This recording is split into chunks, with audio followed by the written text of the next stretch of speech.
This is Edward Alexander Crowley, also known as Aleister Crowley.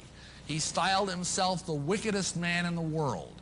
He believed himself to be the great beast, and he changed his name to Aleister Crowley so it would add up in both English, Hebrew, and Greek Kabbalah as 666.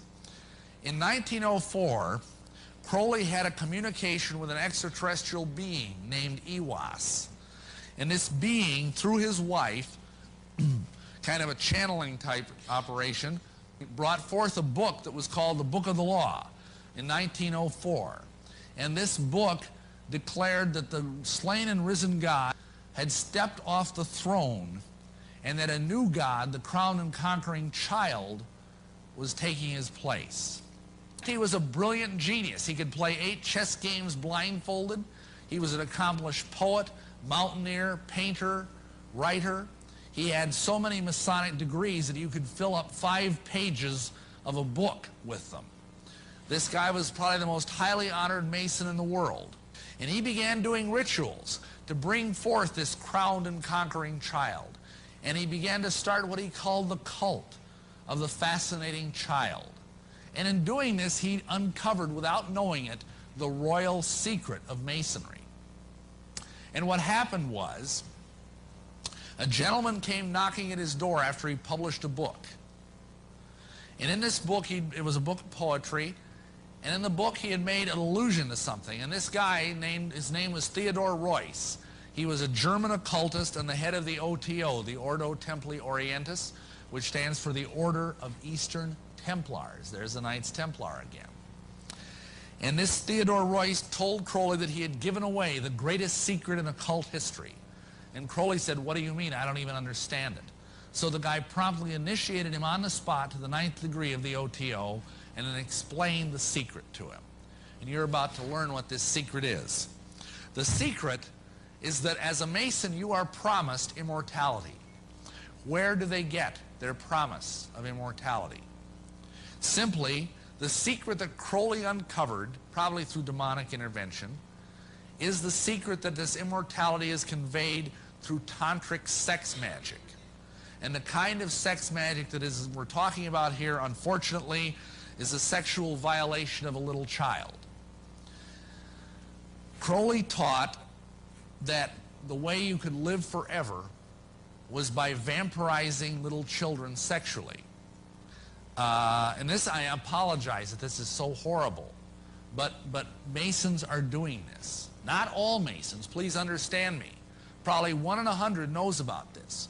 But this is a significant enough problem that I feel compelled to share it with you.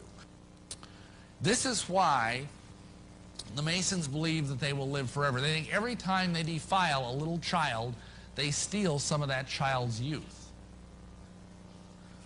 What happens then is they believe that they are accessing alternate universes, alternate realities where they can become as gods. Everything in magic, like everything in the occult, has its yin and yang. It's positive and it's negative, it's good and evil. There's always this dynamism. And so therefore, just like there is a tree of life, there is also a tree of evil. This is called the Qlīphot in Hebrew, which translated means harlots. Here is what is ultimately involved.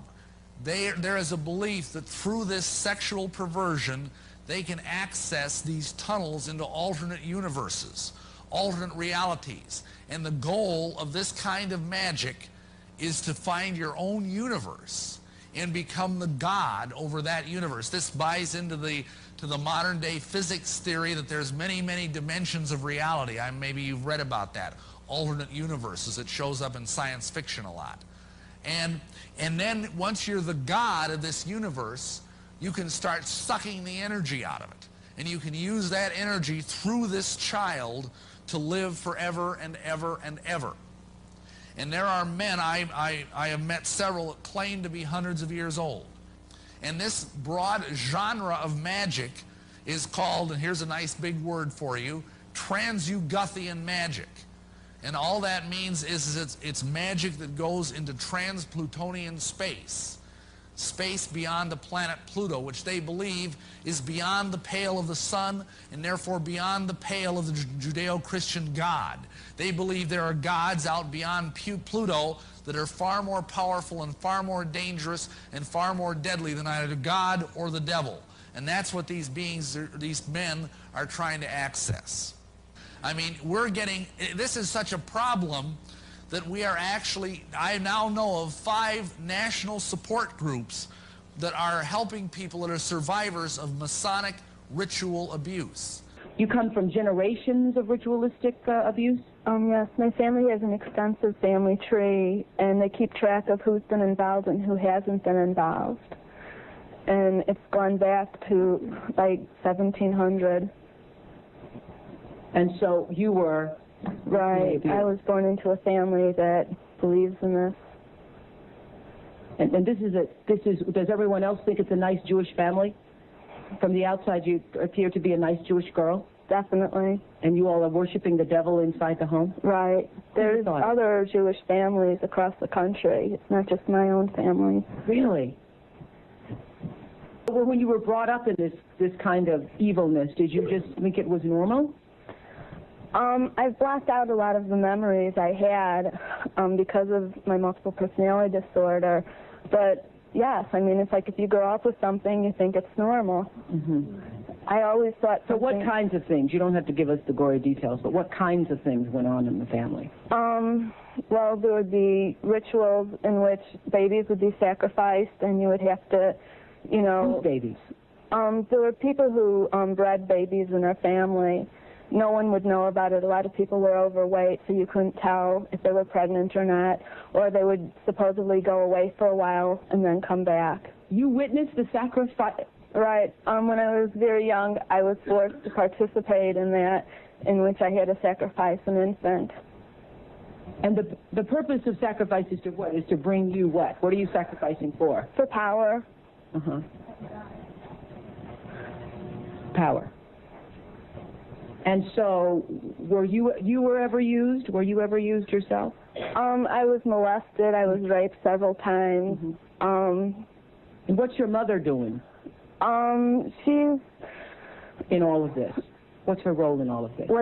I'm not exactly what her role is. I haven't, recovered all of my memories, but her family was extremely involved. Mm-hmm. She brought me to it. Mm-hmm. Both of my parents brought me to it. And she's an upstanding citizen. Nobody would suspect her. Were you raised with a sense of right and wrong, Rachel? Yeah. I mean, it's like I had both. I mean, to the outside world, everything we did was proper and right, and then there were the nights that things changed, that things just got turned around. What was wrong was right, and what was right was wrong. There's a book that I had just come across called Lilith's Cave, which is a book of Jewish mysticism and supernatural, and there's a lot in that book that relates to what I endured when I was a child. I have joining me today Dr.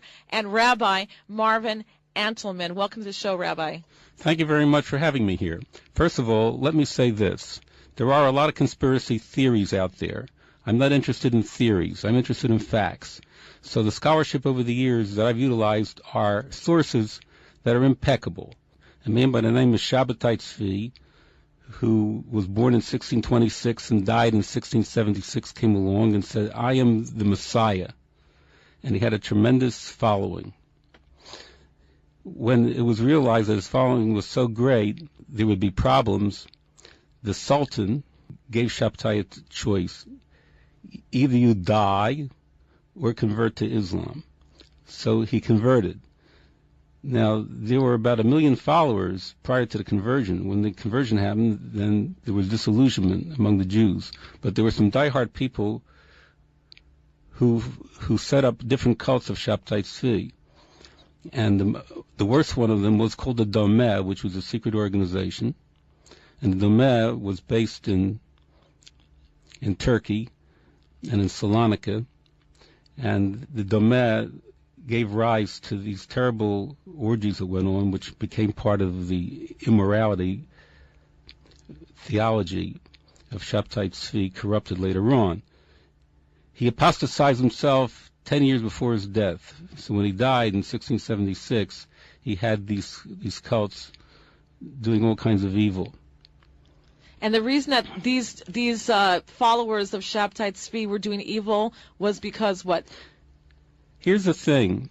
The Talmud says that the Messiah would come when everybody's good or everybody's bad. There is such a saying in the Talmud. So the Sabbatians said like this: it's impossible for everybody to be good. It's easy to be bad. So they turned around the Torah and they said, if you do an evil deed, then you will use up the energy of the universe, and it'll collapse, and you'll force the Messiah to come because you will have used up all the evil in the world.